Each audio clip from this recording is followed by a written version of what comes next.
Welcome to the Small Business Marketing Huddle. Our show is all about taking action. We equip you with the marketing knowledge and confidence you need to make real progress. So let's huddle up and listen in to the latest episode with your host, Lily Richmond.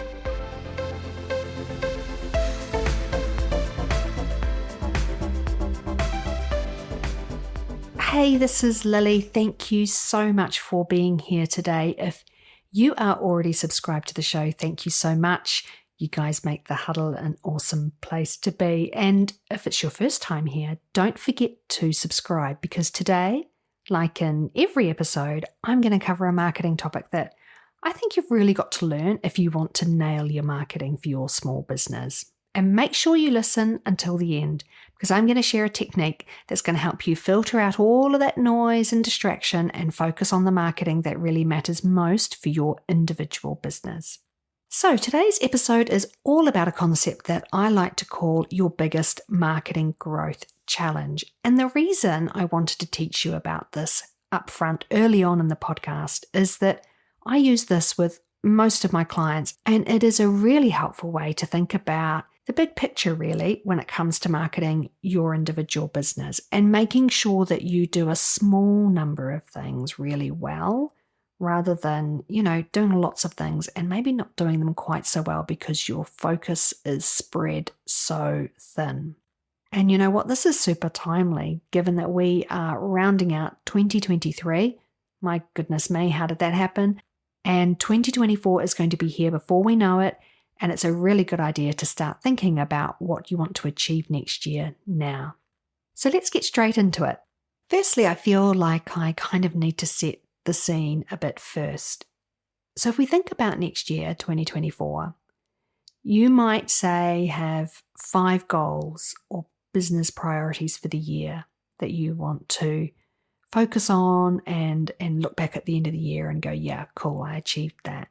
Chances are that probably equates to, 20, 25 different marketing activities that you might have to do throughout the year to help you achieve those goals. And the problem really arises that when you've got so much to do, your focus gets split.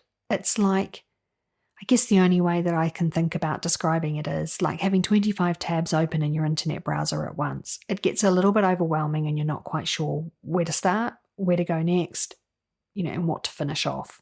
And it actually splits your budget and your resources, which, I think can be pretty problematic if you're a small business and you've actually got a small marketing budget to play with in the first place. It can often be better at times to spend a larger chunk on a few activities and do them really, really well, rather than spending really small amounts on many things, because sometimes you'll struggle to get that cut through that you need, especially with things like digital advertising. That's a really good example of there are really minimum budgets that you need to be using to play with to actually get cut through, get some good results. Otherwise, you can be wasting your money a little bit sometimes in those areas.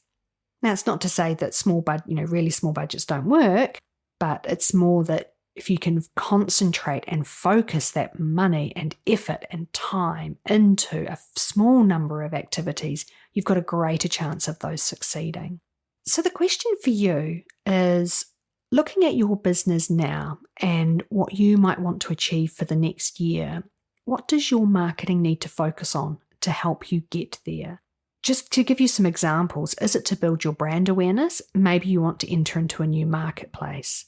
Or maybe it's that you want to reposition your business into a different lucrative niche that you've uncovered in the last year. Or maybe you want to deepen relationships with your existing customers. You might have quite a large, engaged customer base already that you really want to focus on giving the love and delivering more business through.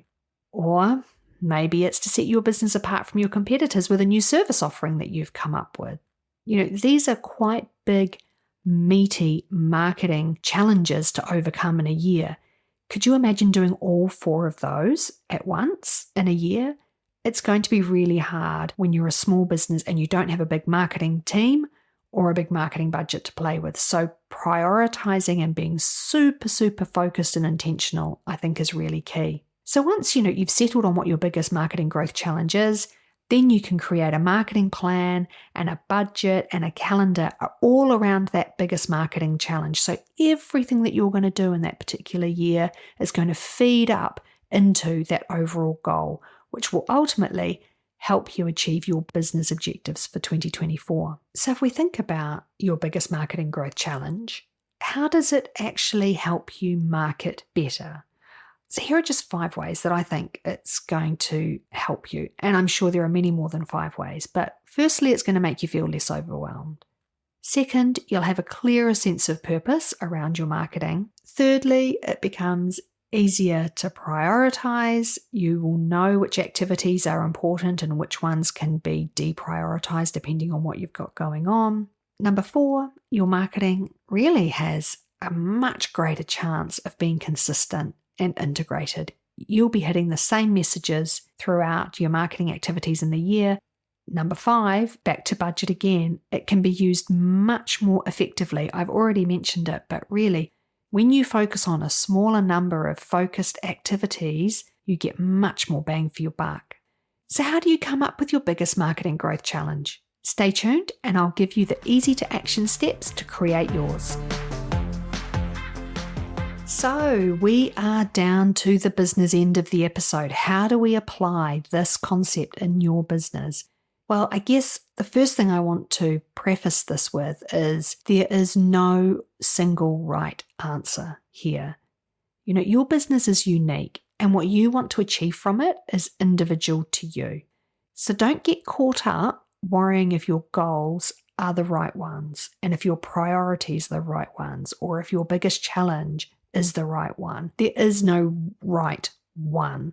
There are many, many options in marketing that you can always choose from. So it's progress over perfection here, and don't worry about being able to tick a box with the right answer. So now that we've got that out of the way, what are the actions that you can take right now to implement this? Well, first up, with 2024 coming, I want you to sit down with a coffee and plan out your top business goals first. And if you're not sure how to do that, or if you haven't done that before in your business, here are 2 quick and easy ways to help you brainstorm. Firstly, look at your performance this year and ask yourself, how do I want to improve my business on 2023? What could I do to take my business to the next level? And that doesn't have to be the business getting bigger. It could be the business getting better. And the second tip for brainstorming your business priorities is ask yourself this question. When I reach the end of 2024, what will a successful year have looked like in my business? And jot down your ideas around that. That's a really good way for you to project forward and think about what you want your business to achieve, so then you can work backwards if you want. So hopefully those 2 ideas can help you get your inspiration flowing around your business objectives.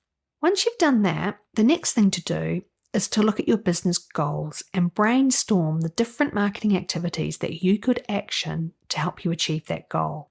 So for each of your business goals, write down all of those different marketing activities that you could do throughout the year that are going to help you achieve that. Once you've done that, then look at all of those marketing activities that you've listed down and have a look. Are there some themes emerging? Is your marketing all about growing awareness? Maybe it's about growing market share. Maybe all of your marketing is related to launching a new product or service. Or could it be fully maximizing your loyal customer base that you've got and you want to be able to really cement your position in your market as the best at what you do?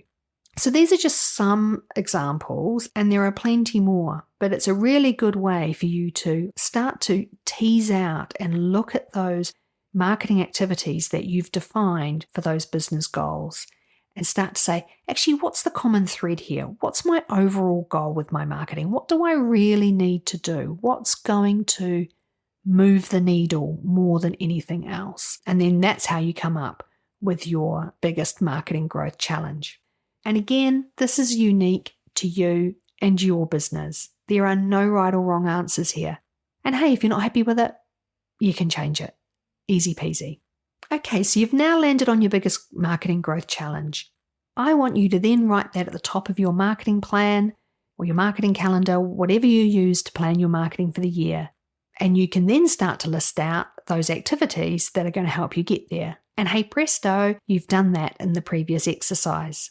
Once you've done that, you've got your biggest marketing growth challenge front and center. It's a great time to assess your budget. Is your marketing budget going to be going towards activities that are going to help you meet that challenge and achieve success? And that should be the yardstick with which you determine what activities you're going to do and which ones you're going to pass on. So if we think at a practical level, how does this work? If you wanted to, say, cement your market position as one of the best in your industry, in your category for what you do, and you want to use Facebook to do that, then you might use Facebook to share testimonials, or you might ask customers to share their photos of what they love about your business or your products and services. And this is called user-generated content, and we'll talk about that in a future episode. But that's how you could use Facebook to really position yourself as a leader in your particular field. Another way might be that you want to create an automated email campaign that goes out to your customers with a satisfaction survey. So you can share how happy your customers are. You can put that on your website. You can also keep potential suppliers updated. There are loads of ways that you can use a customer satisfaction survey to your advantage to help you market. So can you see how this is all super focused and helpful, because it makes you really single-minded in the things that you do and the effort that you make, so that when the next marketing agency knocks on your door and they're trying to, sell you some advertising space, you'll be primed to ask yourself, does this help me achieve my biggest marketing growth challenge? That way you can make the best possible decision for your business and your individual budget.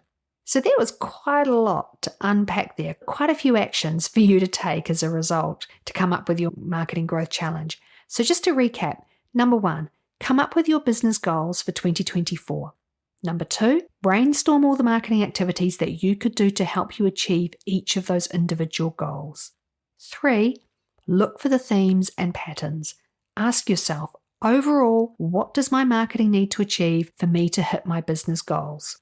And 4, write that growth challenge down and put it on the top of your marketing plan or your marketing calendar, and it's a perfect way for you to filter marketing in and out of your plan based on your priorities. Thanks for being part of the huddle today, team. I really do hope you enjoyed this episode. It was a little bit of a meaty one, but I think such an important way to start thinking about 2024 now. Now, don't forget to hit subscribe, because next week we are going to cover how you can get more sales for your business on a shoestring budget, so you definitely don't want to miss it. And one other thing I'd love for you to do once you've listened to this episode, head over to my website and you can grab yourself a copy of my free Marketing Tactics for Growth guide, which will help you prioritize your marketing to the stuff that actually grows revenue.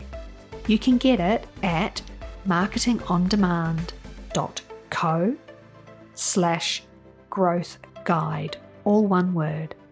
Thanks for listening, and I'll catch up with you at the next episode of the Small Business Marketing Huddle.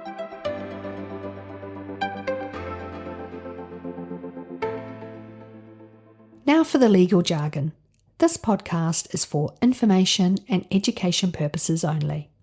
We make no business performance claims or guarantees in the information shared.